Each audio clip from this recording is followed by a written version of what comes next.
Wish you were one of those influencers with raving fans who binge on your every word, consume all your content, buy everything you have to sell, and demand even more? Then stay tuned while Authority Magazine columnist and BuzzFeed contributor Tracy Hazzard shares strategies, tips, and tactics from top videocasters, podcasters, authors, and social influencers on creating that bingeable factor. Now, let's join Tracy as she explores how to rise above all the digital noise with the binge factor.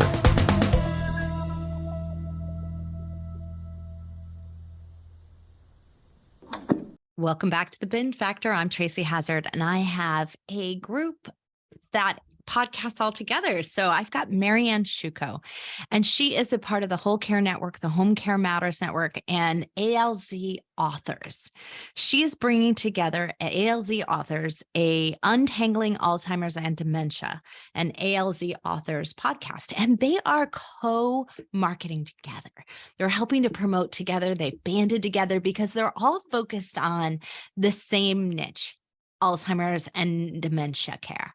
And I think this is really interesting because you've got your storytelling within this market and network. And I think this is really a beautiful way to build a podcast network, to build a show together, than when you're really focused on the same audience. And that is so unique. So often I get networks and other things that just don't have that kind of focus. So I'm really impressed with everything that Marianne does here, and so glad to be able to bring her forward. Marianne Sciucco is a registered nurse, dementia daughter, and author of the novel Blue Hydrangeas and Alzheimer's Love Story. She's the founding member of AlzAuthors.com and a director, manager, and podcast producer and host. So take a listen to this show and Marianne Sciucco. Marianne, so Alzheimer's, what a tough subject. What a really broad and yet, narrow focus that you've picked on. So, Alzheimer's, dementia, there's so many ways you could have gone with this, but you decided to go the caregiver story routes, the stories of what's going on and I love the model that you've built here. So AlzAuthors blending in with the AlzAuthors podcast, Untangling Alzheimer's and Dementia. Just love that model of what you've done together here. How's it been working? It's been working great. Thank you. Thank you so much for having me on the show. It was such a natural thing because I'm an author. I had written a book called Blue Hydrangeas and Alzheimer's Love Story.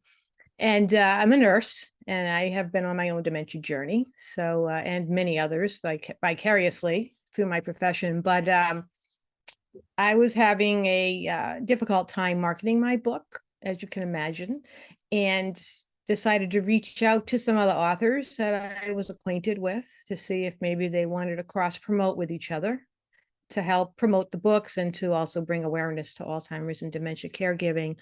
And we started that back in 2015. It was just 3 of us at first, and now we have over 300 authors in our organization, more than 300 books and resources. And we work pretty hard. We're a small but mighty team. Everybody works for free. We're all volunteers. Everybody's been on a journey. We all know what we're talking about. Everybody's written a book. So for the most part, or some other resource, films, podcasts as well, blogs, but primarily we focus on books because we believe that storytelling is an important component in caregiving. No, and it ties really well to podcasting because storytelling and podcasting is essential. I think it's an essential part of the process. And I love podcasts. It's one of my favorite areas to cover is what I would call edutainment, where you're educating, but you're entertaining. And whether it's a sad story or not, it's still entertaining in the fact that you're helping to sink that educational piece in, sink that message in through the story. And you do that really well with your authors. And maybe because they are all the authors that are coming on your show, that they already have kind of this ability to weave that story into what they're talking about. But, I think you just touched on the biggest thing. Marketing books is really hard. Oh, yeah. And I would love for you to, because I think there's some aspiring authors out there that are listening to this who, maybe are thinking, do I write the book first? Do I start a podcast first? I would love to know your advice on that, as well as really what is the hard part about marketing a book? I think the hardest part of marketing a book is that there are just so many books. So you're just competing against this every day. I think I read that on Amazon publishes like 10,000 books a day or something crazy like that, 1 million books a year. It's just insane. And so you just become like a little drop in the ocean. And if you don't have a platform, see, that's the key word, a platform on which to launch your book, it's going to be very hard to gain any traction. So that was my issue back in 2013 when I first published my book. It was self-published. I didn't know, I had no idea what I was doing. I'm a nurse. I had majored in English in college, and some people go to college and major in marketing. And so after 4 years, they kind of know what to do. Business, I had no knowledge. So anyway, I managed to get the book out there and tried to build my own little platform. And it's really slow going, working and just don't have a lot of contacts. But what we ended up building with AlzAuthors is a platform for other authors to use when they launch their book. So they come to us looking for us. Yeah. And so we have provided them with all of these tools. Well, I love that you've leveraged that together by creating a niche. There's so often that there's a lot of networks for authors, but it's so broad because you've got an author who writes about addiction, and then you've got an author who writes about Alzheimer, and then you've got an author who writes about fitness, and they're just so broad that the audience isn't all there. That's not a true platform. A platform is built on the actual people who might read your book or refer your book to other people, right? Like that's as essential in the process. And I imagine over the years now, and with 300 authors, that you've managed to build this broader connection piece to where that community is eager to hear what the next book that comes out is. So you've got a built-in platform already ready for that. That's huge. It is huge. And we have two audiences. We have our authors whom we service by providing them with opportunities to get their book out there, but we also target our caregiving audience, which is number one. The idea is to get these books into the hands of the people who need them. And so we offer a clearinghouse for people to go to if they are looking for resources. They're not going to be wasting a lot of time wading through a bunch of stuff that doesn't apply to them. They can go onto our website. They can look to the category, say caring for your mother, and they will find a variety of books about caring for their mother. And each author writes a blog post for us specifically telling why they wrote their book and about their story and about their book. But it's much more personal than just going to a book sale page and reading the little synopsis that they give. No, it's much more personal. I read your blogs there, and they're really personal, and I like that. So one of the things I want to ask you about here is Blue Hydrangeas. So why Blue Hydrangeas? Why was that the title of your book? So my book takes place on Cape Cod, and the main characters are innkeepers. They own a bed and breakfast, and they named their bed and breakfast Blue Hydrangeas after the beautiful blue flowers that grow all over the Cape. If you've ever been to the Cape, you will have seen them. They're amazing. I can't grow them here at my house in New York. It doesn't work. I've tried growing them. I'm from Rhode Island, and they used to have them all up and down the coast in Rhode Island. And I tried growing them in multiple places, including upstate New York, and it did not do well. Did not do well. Doesn't do as well. I mean, and they're just they're captivating, and I love them. They make me feel good. So when I was thinking about this book, and I was thinking, they were going to name the house, and I was coming up with all these possible names for their house. And then I thought about the Blue Hydrangeas, and then I thought, well, what kind of people name their house? Because if you go down to the shore, like Cape Cod or other places, people always put little plaques on the side of the house with the name. So I came up with that, and then I thought, well, innkeepers, they name their house, so that's how they became innkeepers. Interesting. And they're living this beautiful retirement lifestyle, and then the wife. But I think that's like, it's part of the charm of the way I see a lot of the books on your platforms. When I'm looking through them, there's this connection piece in a story. So Blue Hydrangeas personally connected with me. That's why I wanted to point out the story here is like, that's something that I have loved about all the places that I've lived. It's one of the things that I adore. And so it connected with me, and it made me go, oh, let me check out this story. So that there are these little personal touches in both the way all these books are titled. And I don't know if you're helping to advise them, but there are these like little personal connection pieces instead of these like really, I mean, I have to say that in a lot of the self-help book areas or the character, like you see a lot of dry titles. So it's like, like how to survive this and how to do that. And that's not the way your books are titled there. No. They are very story driven.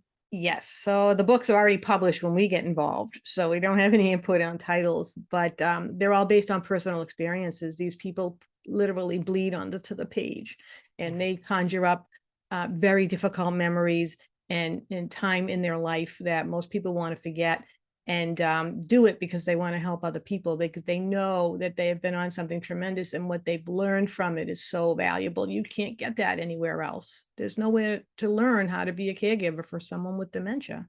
Even, you can read every book and nothing's going to capture the entire experience. So we don't have anything to do with that. And, a lot of books titles now are, they're SEO packed. Yes, they are. So we don't do that. I don't think the search authors, engine optimization for that. you newbies out there, right? And so, yeah. And so, but keywords. So I want to just dive into these two pieces that we're talking about on the platform idea, because platform's a term, it's a very old school book publishing term. And it is not something that everybody understands until they get into it, that you start hearing this word platform again and again. And there's different types of platforms. There's what we call authority platform, which is actually a digital technology term. It's a search engine optimization. I have an authority, because it doesn't matter how popular and amazing you might be and how great it is that people want to read your book and hear about you. But if the search engine, that is Amazon's book, search engine, or Google's search engine, if that search engine doesn't serve you up first and foremost, then you're hidden. You're a hidden expert, and that doesn't help anybody progress. So you got to play the digital authority game, and you got to have a great book at the end of the day that people are going to review and love and share and help, want to push out what you've got to help others. That's going to grow your platform and your community. So it does have to have both sides. And very often authors think they only need one, which is the non-digital version. And so your podcasting model and your blog model of what you've built on your website actually helps them do both in a better way. Because most often book recommendations for podcasts, recommendations for help, things that we type into Google at 2 a.m. because we're stressed out and worried about how we're going to care for our parent that just got diagnosed with dementia or Alzheimer's, right? That happens at 2 a.m. And we're going to do 3 things. We're going to Google it, we're going to check Amazon, and we might check out a podcast or a video. And so those are just the areas that we're going to dive into at those private times when we're looking for help. And you're going to show up in all those places. And now your authors are too. You created this wonderful model for them being found when someone needs them the most. Because no amount of push marketing is going to help them, because I may not have that problem today. I don't have it until 3 weeks from now, and I may not remember that I saw an advertisement from you. So it doesn't work like that. It works to be in the right place at the right time for someone who needs you. And you built that. Thanks. I love hearing you talk about it.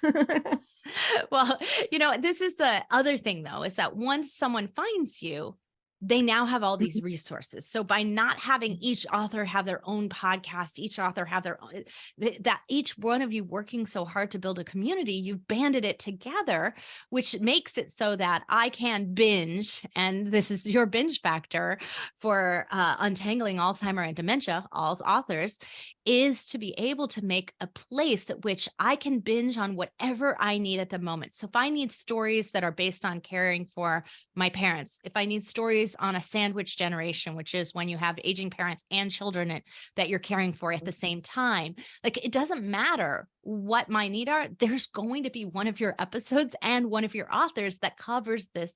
And that means I can skip around, I can find what I'm looking for, I can binge the entire catalog, I can really get a very concentrated amount of help quickly and find what I'm looking for. So from a caregiver perspective, your audience perspective, you have made a wonderfully supportive binge experience. Thank you. It came after like a lot of hard work and no planning. So, But you know what? That's okay. Stumbling into it is perfectly good. yeah. But let's talk about how you got started. So I heard your very first episode, and you were being interviewed by Chris from the Whole Care Network. And I love that Yeah. that's the first episode, because the first episode is so difficult for podcasters to like, how do I tell you about my show? And he does it in an interview model, which so helped. But I gather there's a story here as to how you ended up podcasting. And so tell me that story. Well, I am a listener. I listen to podcasts all the time, and I listen to audiobooks. So I love audio. I know it's really valuable, especially for busy caregivers who don't have time to sit and read a book. So Chris had grown his Whole Care Network, which is dozens of different podcasts related to health and wellness and caregiving, and approached me and asked me if I would be interested in doing a podcast. But I mean, no, I wasn't. I didn't know anything about how to do a podcast. How do you edit audio files? I don't have equipment. I didn't know anything about it. And yet he continued to pursue and encourage me to take it on. And so as we thought about it more and more, the problem was publishing all of the blog posts and doing all of the work that we were doing on social media, trying to generate traffic wasn't working the way that we had thought. And part of the reason why like I said, caregivers don't have time to sit down and read a book, Yeah. and many people don't read, period. And even if they are, they just the idea of thinking, gee, I'll read this book, and that's going to take 10 hours out of your life, and you don't have it.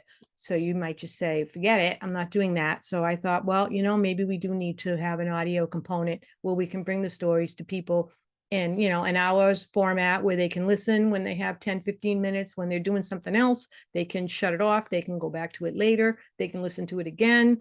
And then maybe that would motivate them to take the next step and Well, close yeah, the because it book. helps them really understand, am I going to connect with this author? Am I going to connect with this book? Exactly. And is it going to be worth that amount of time that I'm going to have to invest in reading that? So it really gives you that without having to do a lot of heavy lifting on the listener's end. And I think that's really smart. What I really like about it, though, is that you've dovetailed into Chris's model as well. So Chris McClellan, Whole Care Network, what he's done is create models of support for caregivers in general, like all kinds of caregivers. Mhm. And so you're that niche within it that is Alzheimer's and dementia. And then he has others within that. And so by doing that, it's creating a greater resource model. So as we talked about before, is that you're a resource to those caregivers, who then some of those caregivers might become your authors, and then you support them too. So like it does go both Mhm. ways. But getting the resource to referral networks, people who are going to refer many, many people, they have multiple needs. They need Alzheimer's, they need other heart care, like they might need all different kinds of care that they are referring people out to. So having one network that can do that and has many, many shows that are professional in how they're also produced makes a big difference here.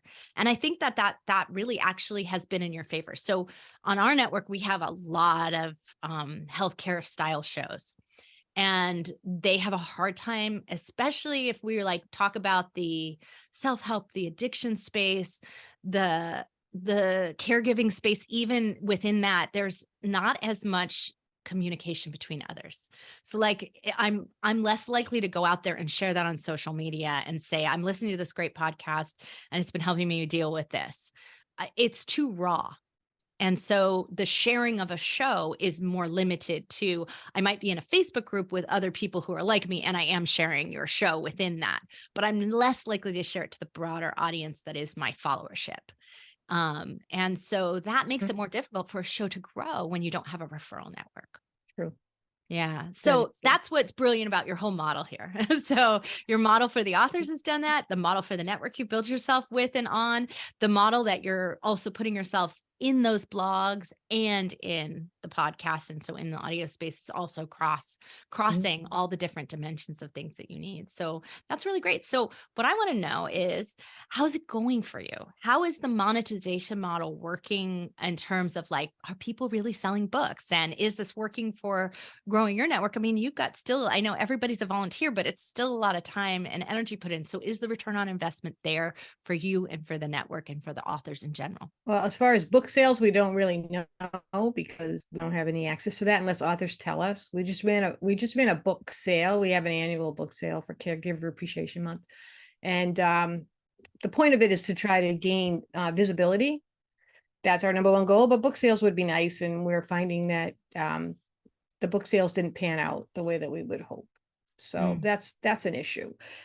But we mainly, our finances come from our donors. We're a 501c3 nonprofit, and we get monies from really the authors themselves. They are not charged any money to be on our network, but we do ask them to make a donation if they would like. And we have other donors coming.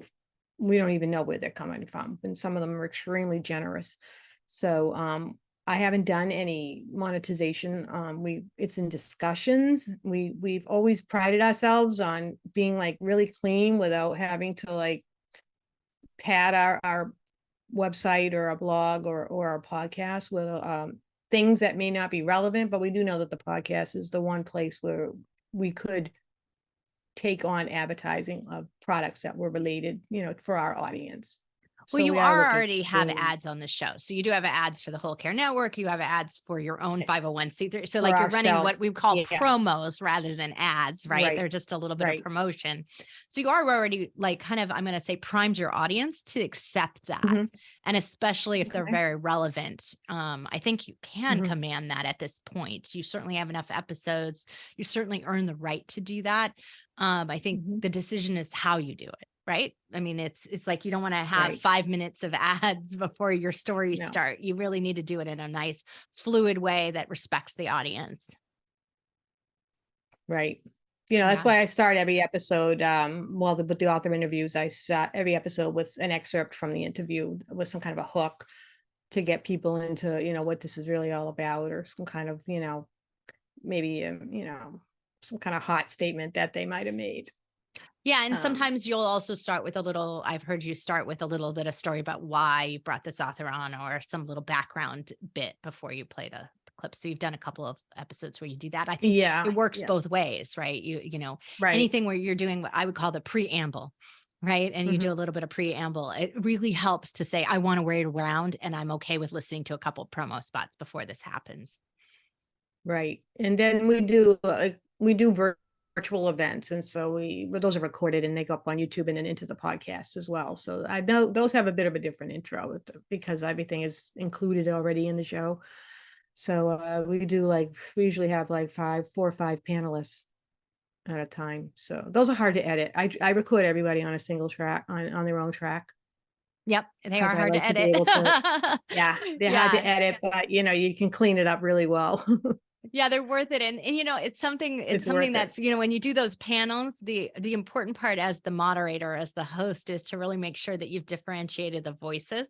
When their voices are too similar and they don't say, hey, this is so-and-so, when you're listening, it gets really confusing and hard. Yeah. It's just as hard for the audio editor, but it's really hard for the listener too, to follow along when there isn't a distinction in voices. And so that just a tip to planning panels. Find, distinct voices. So that's helpful. Well, I really enjoyed I think so many of the authors of the episodes that I listened to had this story of looking at it in retrospect, that they were not in the middle of it at this moment when they're writing this. And I think that that's really an interesting thing, because you've got this community and platform that you're building that is then going to lead to them becoming authors with them. Are you thinking about, and this is just an idea, are you thinking about maybe starting to make a more distinctive connection and maybe partnership with a book authoring company that could also make, kickbacks into the organization when someone comes from your audience into becoming an author with them? No, not I at think all. that would be a great idea, because I guarantee you there's someone in the audience that is going like, I have this story that's burning, but I don't know how to do it. And if you connected them to someone who you believe is really because you've got 300 authors. So I guarantee you there's some bad stories and good stories about someone who's gone through and has a great publisher or somebody they worked with or ghostwriter, whatever it is that they worked with. There's some model in there that could really work for you. And those referral fees that you would normally pay could be paid into the organization. And that would be, I think, also another monetization. I'm always looking at ways for alternative monetization, especially when you want to keep it clean and not just run random ads. Right. No, I mean, that's a really great idea. We are working with someone next year, early in January, to do like a writer's workshop for caregivers. Oh, that's an awesome idea. Most of the books were written, they were journals that people kept, and that became the backbone of their book. And some people are writing in real time because they're blogging, and the blogs are current. This is the situation today, so it's not reflective. And then they go back and they turn their blog into a book. So, but I mean, that's a really intriguing idea to come up with that, because so many of them are self-published. Right. And we could certainly do like a seminar on how to publish your book. I used to teach classes in independent publishing, so I could teach, how to publish your book on Amazon. I could do that, but I don't know we're an Amazon affiliate, so we do get income from them.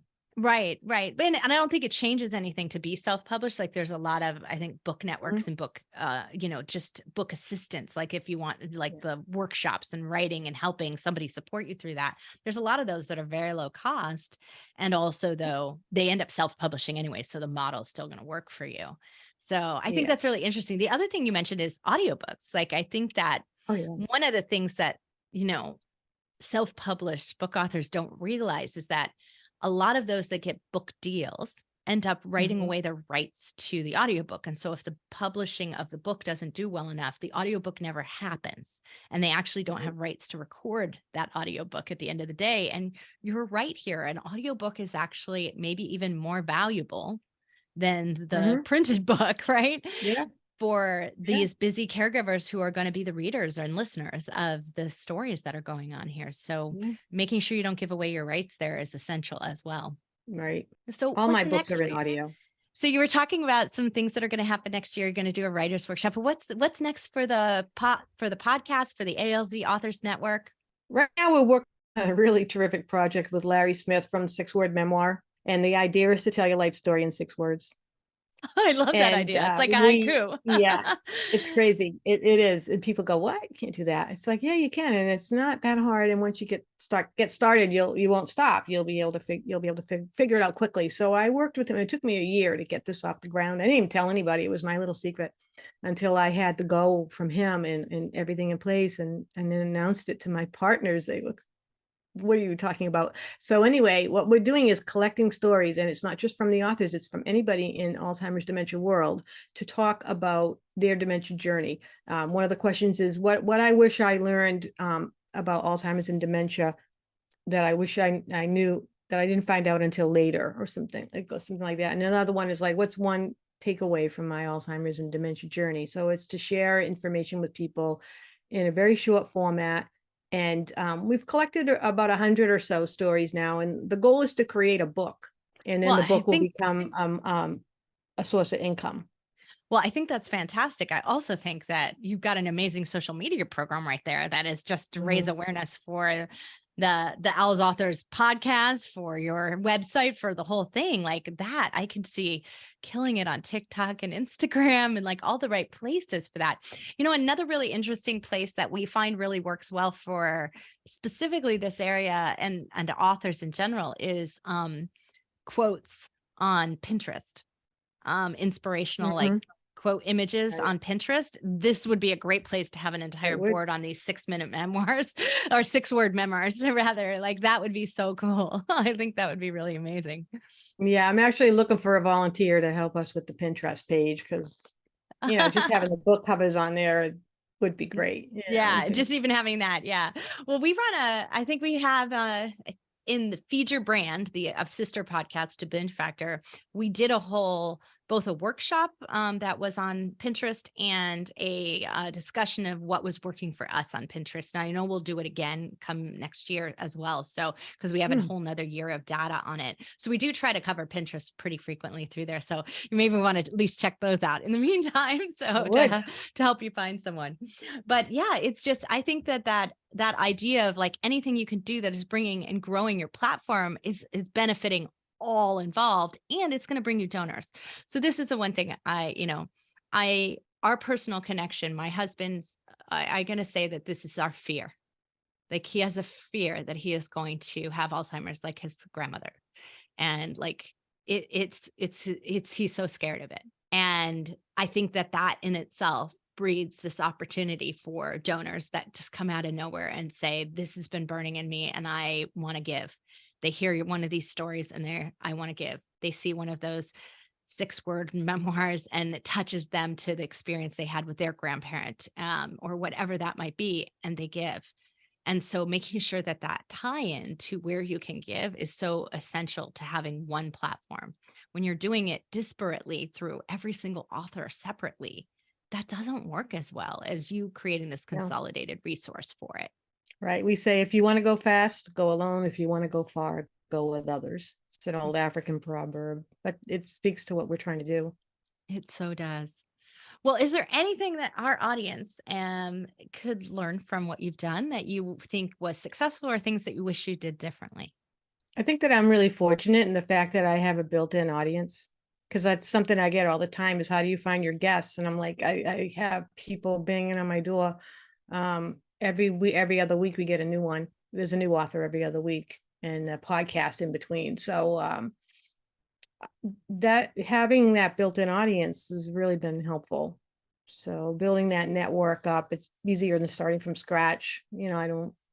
I'm not concerned about finding a great guest, because I have so many that I can pick from, and You definitely everybody do. wants to.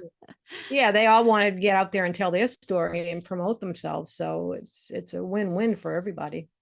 Well, yeah, I mean, it's built into the way your platform's going to give them publicity and visibility through the podcast. Mhm. It's going to create blog posts. It's going to create all of these kind of models of things. So it's already built into your whole system of what really makes Right. the engine of the podcast run for everybody. And I have a lot of great partners. There are 6 of us on the management team, and then we have another 6 or so volunteers performing different functions, and some bigger than others. And we've been together, 3 of the first 3 core members since 2015, and the others, the most recent one joined us in 2019. But I mean, these people who get up every morning and they work and they do something related to AlzAuthors every day, and we're in constant communication with each other. We use Slack, and we're just going all day long. I've never met Susan. She came to us in 2019. I've only met my other partners in person once or twice. So we don't even have that. Everybody's spread across the country, and we just are all committed to this one cause. And we've all been touched by this experience, and we believe that it was our lost loved ones who have put us all together to do this job. Oh, that's beautiful. Mm. And wonderful. Like, you've created lasting friendships and impact through what you've been building. Yeah. The sisters, we call ourselves. I love We're all that. sisters. Everybody, we all, because we all had a tragic experience. Mhm. And that binds people together in a great way to create impact and vision and social good. Yeah. Well, You said your husband is terrified of Alzheimer's, but can read some of our books and you'll find that people who that's have what I was Alzheimer's, thinking. Yeah, they're exactly. doing okay.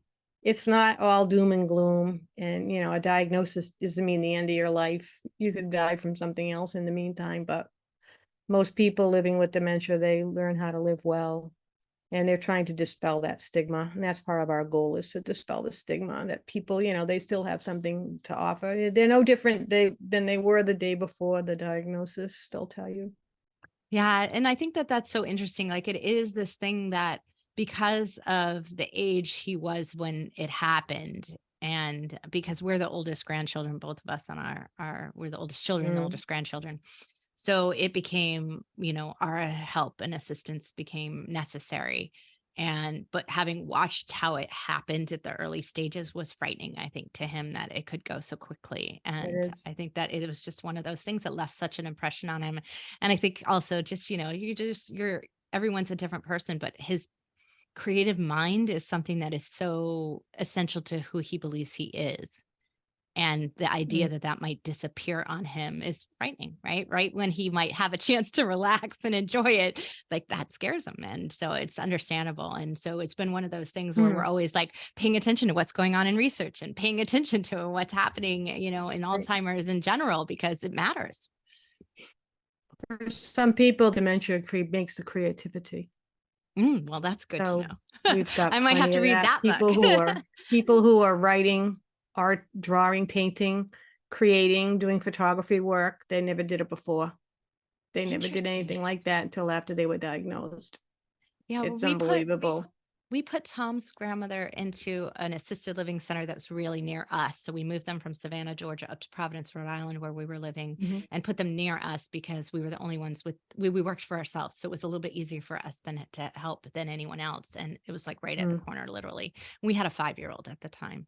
And, but the assisted living center did all the heavy lifting, like we didn't. And it had, because his grandfather and grandmother were together, and it had an assisted living separated section for an Alzheimer's. And so it was pretty progressive at the time, because this was like the late 90s.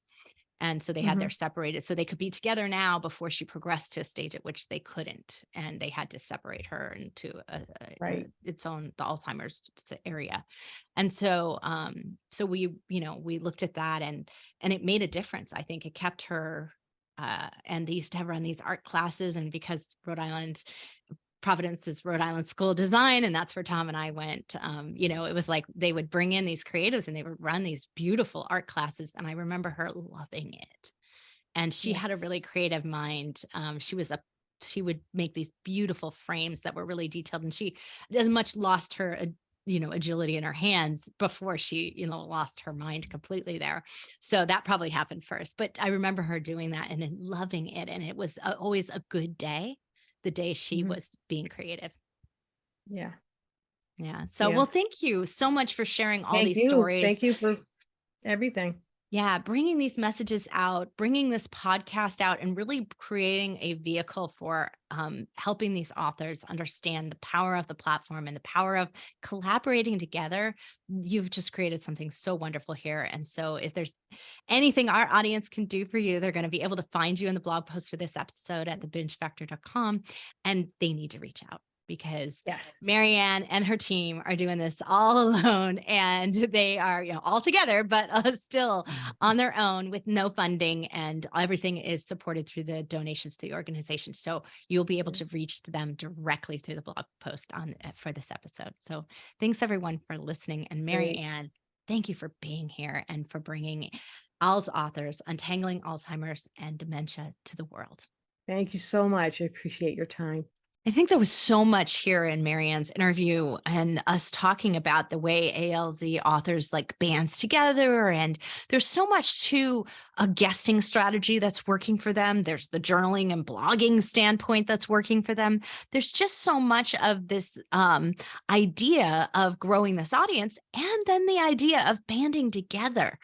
Why not podcast with a couple of other people in a niche, right? It doesn't have to be a network that you're completely controlling in this particular case, and you don't always have to be the host, right? There's some really interesting ideas to really diving down and working with others collaboratively within your niche. And I think you can get really inspired by AlzAuthors and the way that they handle things there. So check out the show, check out Marianne Sciucco and everything that they're doing over there. And come to the blog post for this episode at thebingefactor.com so you can connect up with everyone. I look forward to bringing you other interesting ideas and other interesting podcast hosts next time here on The Binge Factor. You've been listening to the Binge Factor podcast. For more information on podcasting and videocasting success tips and tactics, please go to thebingefactor.com. And be sure to listen to our other show for podcasters called Feed Your Brand. If you'd like to be interviewed on this show, as well as featured in Tracy's column, please go to thebingefactor.com/guest and apply.